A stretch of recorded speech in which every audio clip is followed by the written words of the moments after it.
If I was a fly on the wall, not that there would be a wall left, what would I, and I was looking at America or the UK after it had been struck by these nuclear bombs, by thousands of, Russian or North Korean nuclear weapons. What would I see? What would the visuals be in those minutes after the strike? I describe the first bomb in the scenario that strikes the Pentagon. It's a 1 megaton thermonuclear bomb in painstaking, horrific detail, all sourced from Defense Department documents, defense scientists who have worked for decades to describe precisely what happens to things and to humans. And it's horrifying. But on top of the initial flash of thermonuclear light, which is 180 million degrees, which catches everything on fire in a 9-mile diameter radius. On top of the bulldozing effect of the wind and all the buildings coming down and more fires, igniting more fires. On top of the radiation poisoning people to death in minutes and hours and days and weeks, if they happen to have survived. On top of all of that, each one of these fires creates a mega fire that is 100 or more square miles. And so essentially, in essence, what do you see? Well, in the scenario at minute 72, 1,000 Russian nuclear weapons land on the United States. And so it just becomes a conflagration of fire. It's just fire, fires burning, fires, 100 200 square mile fires burning. And then we move into nuclear winter. And that's sort of the denouement of the book, where I tell you about nuclear winter from the point of view of one of the original scientists who wrote that original nuclear winter paper with Carl Sagan back in 1983. And his name is Professor Brian Toon. And he spent the decades since working with the state-of-the-art climate modeling systems that can now precisely tell us what nuclear winter will look like. Because I've always thought, nuclear war wouldn't be that bad. If, Russia launched 1,000 of their nuclear bombs at the United States and I was here in New York where I am now, I would die instantly, so I wouldn't really know it had happened. Is that true? I think you would want to die instantly. I mean, there's a quote from Nikita Khrushchev, the former premier of the Soviet Union, and he said, after nuclear war, the survivors would envy the dead. Because there is, right? There is this sense of if you survived, there is no more law and order. There is no more rule of law. There is no government. Craig Fugate made that very clear. The bunkers that the people in the military command and control centers would be in, let's say the secret bunkers, not the ones that are targets that Russia's going to take out, that I write about in the book, but the smaller ones, those are going to only function for as long as there's gasoline to run the diesel generators. And then those people are going to have to come out. And who's left? It's man returning to the most primal, most violent state as people fight over the tiny resources that remain. And by the way, they're all malnourished. Everybody's sick. And most people have lost everything and everyone they know. How's that going to feel? It's going to feel, as you describe here on page 277, there are 1,000 flashes of light superheating the air in each ground zero to 180 million degrees Fahrenheit, 1,000 fireballs, each more than a mile in diameter, 1,000 steeply fronted blast waves, 1,000 walls of compressed air, 1,000 American cities and towns where all engineered structures in 5, 6, or 7 miles radius change physical shapes, collapse and burn, 1,000 cities and towns with molten asphalt streets, 1,000 cities and towns with survivors impaled to death by flying debris, 1,000 cities and towns filled with tens of millions of dead people, with tens of millions of unfortunate survivors suffering fatal third-degree burns, people naked, tattered, bleeding, and suffocating, people who don't look or act like people anymore. Across America and Europe, hundreds of millions of people are dead and dying, while hundreds of military aircraft fly circles in the air until they run out of fuel. That is some visual. How many people would be dead or dying, do you think, after those 72 minutes?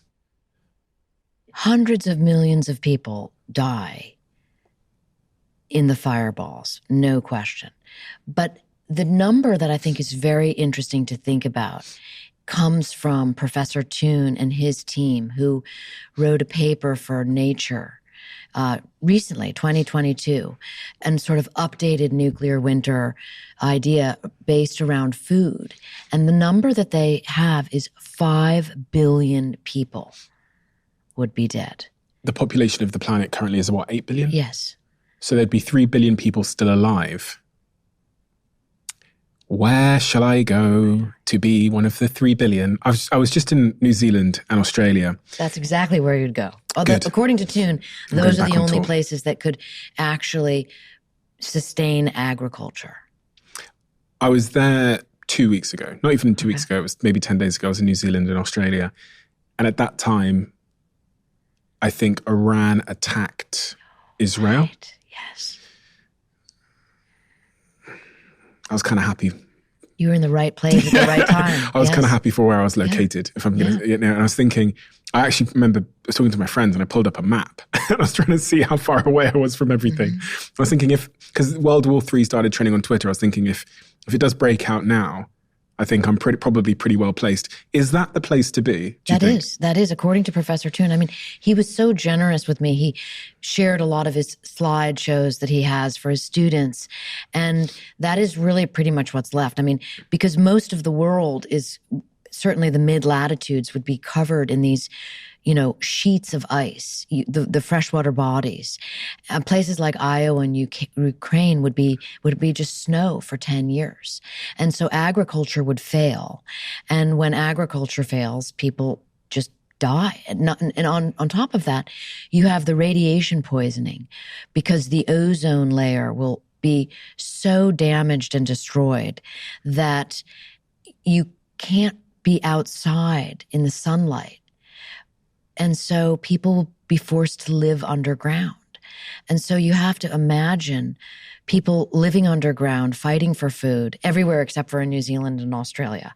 There was also another interesting detail that he shared with me that, 66 million years ago, an asteroid hit Earth and wiped out the dinosaurs and something like 70% of the known species. And Professor Toon compared nuclear war to that situation. And so when you really think about it, and again, this was also echoed by Craig Fugate, FEMA's director, you think about it, there's nothing we can do about an asteroid, at least not right now. And yet there is something. Nuclear war is a man-made threat. And therefore, it has to be a man-made solution. What is the solution? I really believe that people motivate other people. It's like a fundamental truth on the smallest scale and on the biggest scale. And so there's one person who is incredibly powerful, and that is the President of the United States. For better or for worse, it's just the way it is. And so in the same way that the president has presidential sole authority to start a nuclear war, the president also has a very powerful pen with which he can write executive orders, an EO. And the story I tell on the hopeful note goes like this. When I was in high school in 1983, there was an ABC TV movie called The Day After. And it showed a fictional war between the United States and then Soviet Russia. It was horrific and terrifying, okay? 100 million Americans watched it. 100 million Americans. It's like the third of the population. And I think it was half the population then. President Reagan was one of those Americans. He had a private screening at Camp David. His advisors told him not to watch it. He did watch it. Before that, President Reagan was a hawk. He was pro-nuclear weapons. His position was the more nuclear weapons, the better. He was the one putting nuclear weapons in space with the Star Wars program, the SDI program, okay? He couldn't have been more pro-deterrence supremacy. He saw The Day After, and he changed his position. He wrote in his White House journal that he became greatly depressed. His words. And he reached out to Gorbachev And then they had a Reykjavik summit, a summit in Iceland, Reagan and Gorbachev. And through communication, right? Through both of them realizing this is madness, realizing what could happen, seeing the day after and realizing, my God, this cannot happen. And they famously issued a statement that said, the joint statement between the two of them that said, a nuclear war cannot be won and must never be fought. And the result of the Reykjavik summit was that the world has gone from 70,000 nuclear warheads. That was the all-time high. 70,000. Why do you need 70,000 nuclear warheads? That's what there were in 1986. And now, here we are, because of the reductions, because of the treaties, thanks to those two, 12,500 approximately nuclear warheads. That is the movement in the right direction. And it came from a dramatic story being told, and it came from the president taking action because people would not stand for this anymore. There were massive protests. Do you believe we could ever get to zero? Honestly. That is for the disarmament experts. I like to stay in my lane as a storyteller, as an investigative journalist. I like to give you the dramatic, fast read and then pass the baton to those who have been working on that issue for decades, because boy, are they qualified. I just had the great fortune of being invited to Brussels, where I was part of a nuclear expo, and there were members of the European Parliament in the audience. And there were all these disarmament people there, and I learned a lot about all of these groups.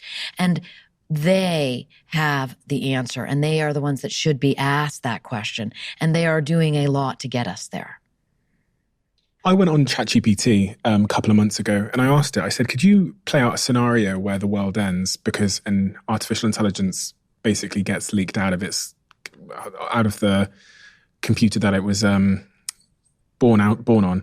And the scenario that it played out involved nuclear war, because halfway, I think it was in step 3 or 4, it says that the AI basically takes control of the nuclear warheads, or at least some of them.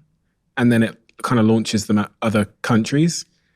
And hearing ChatGPT say that, and in step 3 or 4, use nuclear weapons as a way to kind of make the world extinct, it felt plausible.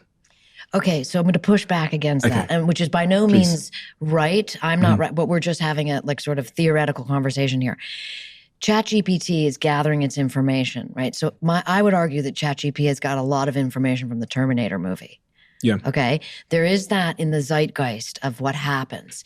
Then I want you to consider that the communication systems in nuclear command and control, which is actually nuclear command, control, and communication, the ability for NC3 to communicate with the actual weapons is so profoundly classified that I don't have access to it. But I'm going to give this to you as an idea. What I do know and learned reporting nuclear war scenario is a fascinating detail that stands as an analogy, at least for me, which is how analog our ballistic missile systems are because of the exact fear that you describe, and that ChatGPT described back at you. And will they stay that way forever? Probably not. But are they that way right now? From what I understand, yes. Our submarine-launched ballistic missiles that are just so, the technology behind them, and I delineate it for the reader, it's astonishing that you can launch a missile from underwater. It can breach the surface. Its afterburners take off, and then it begins its trajectory, boost phase, mid-course phase, terminal phase, hits the target. This is incredible. And how does it get there? You might ask. I asked. It gets there by star sighting. Oh, really? So you realize there's this little panel that opens up in the ballistic missile. And there are other ways that it's navigating. But the primary mean of navigation is star sighting. Right? I mean, you just have to really stop and go, oh my, first of all, It's actually a really interesting concept that the most advanced, potentially civilization-ending ballistic missile is guiding itself to its target by this ancient concept, like that our hunter-gatherer ancestors used, which is looking at the stars. It's looking at the stars and then navigating using them. And that's meant to be a defense against a system, an enemy taking control of your nuclear weapons. The issue we have is that there's potentially 9 or 10 different nuclear powers, and they don't all have the same systems. So if we get to the point of AGI, which a lot of people almost see as the singularity, almost you can't see past that moment, where there is a new being amongst us that is capable of thinking faster and more expansively and more intelligently than humans, and knows things we don't. I think it might look at our systems as child's play. Well, maybe not our systems, but maybe it'll look at North Korea's systems as child's play. It might be able to put that VCR into the system and play out the nuclear simulation that tricks those people into believing they're being attacked. Yes. And so, which is maybe time for the answer to your question of should we be at zero, right? Yeah. So what you have presented, which would be the whole point of somebody like me writing a book that somebody like you would read of a younger generation and begin having these conversations with their colleagues and their thought leaders and the people that could maybe influence public policy and saying, well, that would be a very good reason to have 0 nuclear weapons or, everybody gets 10. I'm making that up. But right? Yeah. Because if you have 12,500 nuclear weapons, it's better than 70,000, but there's way too many for an artificially intelligent, trigger scenario like you're talking about. Are you optimistic? Optimistic about I am. I mean, I am an optimistic person by nature. And so... Do you think there will be a nuclear war in the course of humanity? I wrote this book as the optimistic, hopeful person that's saying, read this and realize that a man-made problem has a man-made solution. Earlier, you talked about there being high consequence and low probability. But the more the years tick on, that probability increases by nature of there being this mad king that Absolutely. might at some point. So, and that's what I think. So I was asking myself, eventually, if we play this forward, 1,000 years, what is most likely to cause the end of humanity? Is it a mad king somewhere who doesn't want that, he realizes that he's going to either die, he's got cancer, he realizes that he's got some sickness and he doesn't really want his son to take power. He starts getting a bit agitated. Maybe he has some kind of psychosis, schizophrenia, I don't know, decides to, in his dying days, to let a couple of these things fly. Is that eventually going to happen? The laws of probability, the laws of averages say that the longer we're here, the longer we have these weapons, the higher the probability. I mean, I leave that to people like you to think about and talk about, because I do, and I am fascinated that I find that people of your generation ask that question a lot more than perhaps people of my generation and older. Like that was not a mindset that people necessarily had and talked about. And I think that has to do with the confluence of events that you talk about. First of all, people have access to information in a manner they didn't, 30, 40 years ago, or it took a lot more effort. And also that there are these incredible new threats that you're talking about that you cannot overlook. And so you would think that it's time to kind of, and I'm not a Pollyanna, but you have to move away from seeing everyone and everything as an enemy and moving toward, it's fine to have adversaries. Having opponents is, sportsmen have opponents, right? But everyone being an enemy and having, wars escalating around the world, it seems as if what you are saying is there has to be a fundamental shift in what people are considering important. But war has always existed, and it's existed as long as humans have. So it makes me think that war is just part of humans trying to coexist. And all of the things that are hardwired into us, our search for status and ego and reproduction and resources and survival, result in war, like they result in recessions. So I read a lot about the origin of war. Like it's a debate. No one, but it is discussed. And the anthropologists, I think, have the most interesting sort of thoughtful concepts around it, which I'll share with you, which is this. Because yes, technically there has always been war. And one of the debates is, did war begin with civilization or were hunter-gatherers warring? But more interesting to that, I think, is about the anthropologists who studied in the 60s, the hunter-gatherer tribes like in the Amazon, when there were still access to them and they were sort of, they were unaffected by civilization at all. And they could look at how they perceived enemies. And an interesting idea came out of that, which makes me think about optimists versus pessimists, right? So, or rather, those who trust versus those who are suspicious. That no matter if a hunter is out hunting, that's part of a hunter-gatherer tribal environment, and he comes across another person, obviously there could be that person is either threatening or that person is someone to team up with against the greater threat. And the anthropologists do not know why it is that some people interpret this person with suspicion and then might kill him, and others would interpret that person as a teammate.